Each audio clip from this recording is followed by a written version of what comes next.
Kariokor Estate is the only neighborhood in Nairobi constructed by the British colonial government for free. The housing scheme was donated to the Kenyan government as a gift for the country having attained her independence. It was constructed from 1963 to 1966 and was officially opened by Kenya's founding president in June of the same year. This is not respond. Paul Malingu was among the first tenants who moved into the estate in 1966. To them, Kariokor was the first estate that would dignify African settlement following years of repression and neglect by the colonial masters. Wakati mzee Kenyatta anakuja kufungua, aliambia Afrika kwamba watu walikuwa wengi hapa, hii ni nyumba ambayo nyinyi pia mtakaa kama wazungu na mzilinde kwa njia mzuri sana. Na akaambia mayor wa Indene ilikuwa Charles Rubia, hizi nyumba ziwekwe kwa njia mzuri na rent isiende beyond ile ambayo imewekwa. Yaani ilikuwa 240 kwa flat per month. But not everyone could afford that amount. MICHUKI WAWERU remembers too well having to move elsewhere because he could not afford the rent levied upon these houses back in 1966.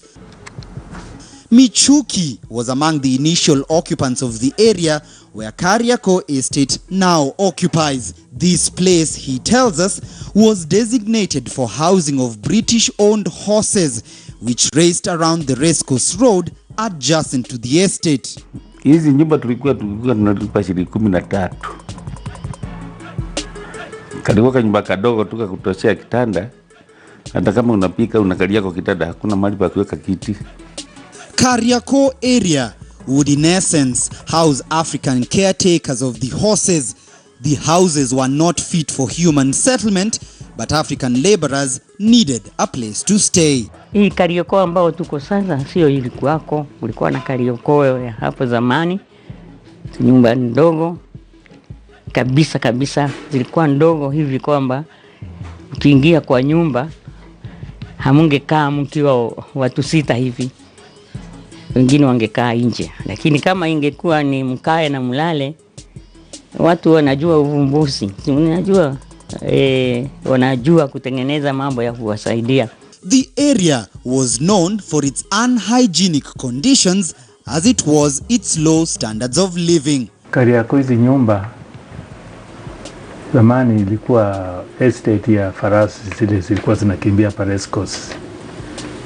Wakati ilikuja kwamba wanataka kurenovate the estate, kulijengwa estate Eastland inaitwa Fafa Kunguni. Kulikuwa na kunguni ambao kama ungeenda kuwauza hata ni kuchota tu na kwenda nao na karai. Walikuwa wengi. Kunguni walikuwa wengi sana. Ukitembea kama unaona si yako vile wanatembea. Ndio kunguni hao walikuwa. So ikaonekana ni vizuri, nafikiri watengeneze mahali watu wanaweza kujimudu, na ndio wakaanza project hii. Kariokor's history dates further back to September 1916 at the height of World War I. In East Africa, the battle was fierce among Kenya's British troops and Tanganyika's German army. Because of the region's tough terrain, the British regiment created an organization to provide military labor to support British campaign against the German military force. That organization would be known as the Carrier Corps. The carriers, mainly Africans, were used to transport armory and food to the British troops fighting the war. Local dialect influence at the time affected how Kenyans pronounced Carrier Corps, and the name Kariokor, which remains to this day, was unofficially adopted for the area. What is now modern-day Kariokor Estate was at the time East Africa's biggest Carrier Corps base, used to recruit, pay and house members of the King's African Rifle, who comprised a majority of the carriers. Equipment zao zote zilikuwa zinawekwa hapo. Sasa wale wa Afrika walikuwa napelekwa kwa vita ya British. walikuwa assembled here, wanapewa mizigo, wanabeba na lori mpaka Nanyuki. Kufika Nanyuki huko ndio sasa walikuwa nakuwa supplied in different countries kwenda kupigana on behalf of the British. Kwanza ilikuwa za jeshi ya Uingereza ile inaitwa Kariokor. Wale watu walishikwa hapa waende wakapigana vita ya Second World War. Pia walikuwa wamewekwa kwa hizo manyumba kabla hawajaenda, na wakija kabla hawajakuwa tuseme released kurudi kwa raia, walikuwa wanakaa hizo nyumba. In total, over 400,000 Africans across the continent were recruited using local chiefs to provide porterage and other related services. It is estimated that over 50,000 Kenyans died in the war either as combatant casualties or through disease and exhaustion. Many of them were buried at the Kariokor cemetery, which was gazetted in 1919 as part of the Commonwealth War Graves Commission. Alongside that gazettement was the commissioning of the Askari Monument erected along Nairobi's Kenyatta Avenue in honor of Kariokors and members of the King's African Rifles in 1928. The Kariokors were often paid a monthly stipend of 6 Indian rupees. Many of them would be described as the hands and feet of the war in East Africa. After Kenya's independence, the horse stables were demolished to pave way for the 3-bedroom houses constructed by the British, meant for Kenya's African middle-class population. Kulikuwa na application forms za rental houses ya City Council. Naenda najaza form, nawekwa kwa waiting list.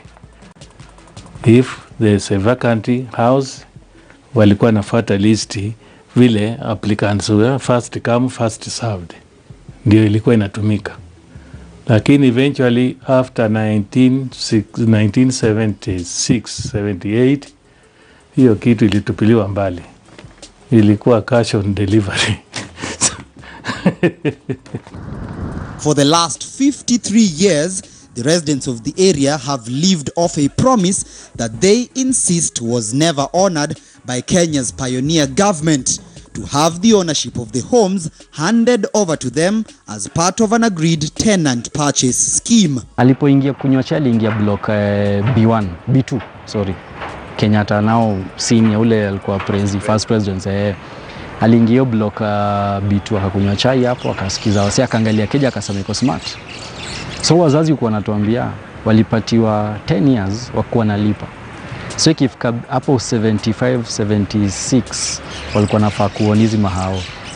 But up to now au sema mazee wanakuwa wanataka bado kuown. When these houses were handed over by Mr. Williamson, representative of the British Commonwealth, he said it openly that the first tenants to enter these houses should stay only 10 years. By 1976, they should be given the title deed. Lakini haikutokea hivyo. Najua Mwafrika akipewa kitu inakuwa lazima ajaribu namna nyingine ya kutafuta pesa. Hiyo haikuendelea.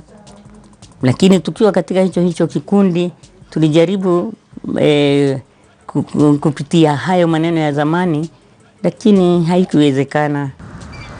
The estate has over the years managed to somehow sustain its reputation as a middle-class housing scheme.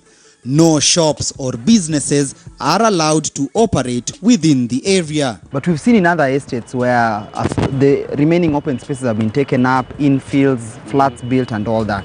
How have you been able to ensure that you reserve some of these spaces? We agreed as residents, kuna sports is one of the things that tunapelekanga nje, because we have many sportsmen and women wametoka Kariokor. So we agreed lazima kuwe na space ambayo imeachiwa watoto. Sporting facilities lazima zikuwe zimewachwa, and we able now to have like an agreement. Hawezi kuja ujenge kwa hizo open space, hawezi kuja ujenge any structure ambayo ni permanent hapo. But despite the little successes, challenges affecting the estate still remain abound. You mentioned you've been to court nearly 17. We went 17 times on the issue of rent.